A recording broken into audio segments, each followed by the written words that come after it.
ಪ್ರವಾಸೋದ್ಯಮದ ನೆಪದಲ್ಲಿ ಹೋಗಿರ್ತಕ್ಕಂಥ ಪ್ರವಾಸಿಗರ ಮೇಲೆ, ಶ್ರೀಸಾಮಾನ್ಯರ ಮೇಲೆ ಏನು ಪಾಕಿಸ್ತಾನದಿಂದ ಭಯೋತ್ಪಾದಕರು ಬಂದು ದಾಳಿಯನ್ನು ಮಾಡಿ ಅಮಾನುಷವಾಗಿರ್ತಕ್ಕಂಥ ಹತ್ಯೆ ಮಾಡಿದರು. ಅದಕ್ಕೆ ಸಮರ್ಥವಾಗಿರ್ತಕ್ಕಂಥ ಉತ್ತರವನ್ನು ಕೊಡುವಂಥ ಕೆಲಸ ಇವತ್ತು ಈ ದೇಶದ ಪ್ರಧಾನಮಂತ್ರಿ ಮತ್ತು ಸೈನಿಕರಿಂದ ಆಗಿದೆ. ಪ್ರಧಾನಮಂತ್ರಿಗಳಿಗೆ ಅಭಿನಂದನೆ ಸಲ್ಲಿಸ್ತೇನೆ. ವಿಶೇಷವಾಗಿ ಈ ದೇಶದ ಜನ ಏನು ಕಾಯ್ತಾ ಇದ್ರೋ ಆ ರೀತಿಯ ಉತ್ತರವನ್ನು ಕೊಡುವಂಥ ಕೆಲಸ ಕಾರ್ಯಗಳು ನಡೆದಿದ್ದಾವೆ. ಪಾಕಿಸ್ತಾನದ ಪಾಪದ ಕೊಡ ತುಂಬಿದೆ ಅಂತ ಅನ್ನಿಸ್ತದೆ.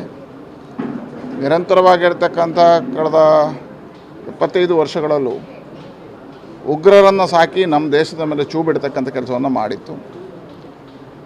ಇವತ್ತು ಅದಕ್ಕೆ ಸಮರ್ಥವಾಗಿ ಉತ್ತರವನ್ನು ಕೊಟ್ಟು ಉಗ್ರರ ಡೇರೆಗಳನ್ನು ನಾಶ ಮಾಡತಕ್ಕಂಥ ಅವ್ರನ್ನ ಹುಡುಕಿ ಹೊಡೆತಕ್ಕಂಥ ಕೆಲಸವನ್ನು ಭಾರತ ಮಾಡಿದೆ. ಹಾಗಾಗಿ ಇವತ್ತು ಭಾರತದ ಉತ್ತರದಿಂದ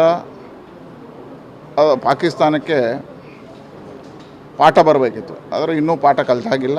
ಆದರೆ ಇವತ್ತು ನಮ್ಮ ಸೈನ್ಯ, ನಮ್ಮ ಸೈನಿಕರು ನಿರಂತರವಾಗಿರ್ತಕ್ಕಂಥ ಉತ್ತರವನ್ನು ಕೊಡ್ತಕ್ಕಂಥ ಕೆಲಸವನ್ನು ಮಾಡ್ತಾ ಇದ್ದಾರೆ. ಇವತ್ತು ಭಾರತ, ಇಡೀ ದೇಶದ ಜನ ಒಂದು ರೀತಿಯ ವಿಜಯೋತ್ಸವದಲ್ಲಿದ್ದಾರೆ. ಯಾಕಂದರೆ ಆನಂದ ಆಗಿದೆ. ಯಾಕಂದರೆ ಈ ರೀತಿಯ ಅಮಾನುಷವಾಗಿರ್ತಕ್ಕಂಥ ಶ್ರೀಸಾಮಾನ್ಯನನ್ನು ಕೊಲ್ಲತಕ್ಕಂಥ ಬೇಟೆ ಮಾಡ್ತಕ್ಕಂಥ ಕೆಲಸ ಇದು ನಿಲ್ಲಬೇಕು, ಪಾಕಿಸ್ತಾನಕ್ಕೆ ಉತ್ತರ ಆಗಬೇಕು ಅಂತ ಹೇಳುವಂಥದ್ದು ಇವತ್ತು ಉತ್ತರ ಕೊಡುವಂಥ ಕೆಲಸ ಕಾರ್ಯಗಳಾಗಿದೆ. ಇವತ್ತು ಪ್ರತಿ ದಾಳಿ ಮಾಡ್ತಕ್ಕಂಥ ಕೆಲಸವನ್ನು ಮಾಡಿದ್ದಾರೆ. ಆದರೆ ನಮ್ಮ ಸೈನಿಕರು ಬಹಳ ಸಮರ್ಥವಾಗಿ ಇದಕ್ಕೆ ಉತ್ತರವನ್ನು ಕೊಟ್ಟಿದ್ದಾರೆ.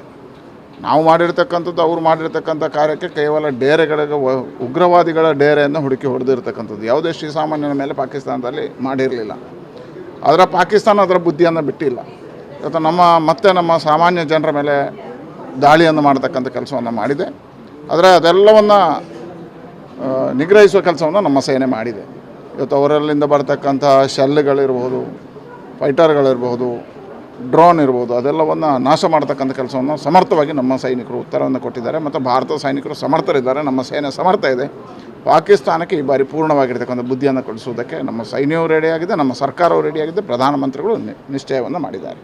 ವಿಶ್ವದ 2 ರಾಷ್ಟ್ರ ಬಿಟ್ಟು ಮತ್ತೆಲ್ಲ ರಾಷ್ಟ್ರಗಳು ಭಾರತದ ಹಿಂದೆ ನಿಂತಿದೆ. ಇದರ ಹಿಂದಿರುವ ನೋಡಿ, ಇವತ್ತು ಭಾರತದ ಸಮರ್ಥವಾಗಿರ್ತಕ್ಕಂಥ ಶಕ್ತಿ ಎಲ್ರಿಗೂ ಗೊತ್ತಿದೆ. ಭಾರತದ ಶಕ್ತಿಯ ಪರಿಚಯ ಎಲ್ರಿಗಿದೆ. ಒಂದು. ಎರಡನೇದು, ಉಗ್ರವಾದವನ್ನು ನಮ್ಮ ದೇಶಕ್ಕೆ ನಾವು ಹಿಂದಿನಿಂದಲೇ ಹೇಳ್ತಾ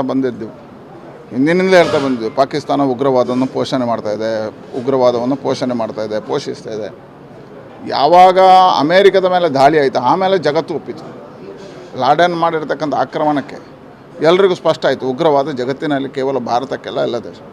ಹಾಗಾಗಿ ಇವತ್ತು ಉಗ್ರವಾದವನ್ನು ನಿಲ್ಲಿಸಬೇಕು ಅನ್ನತಕ್ಕಂಥದ್ದು ಎಲ್ಲ ದೇಶಗಳ ಆಶೆ ಆಗಿದೆ.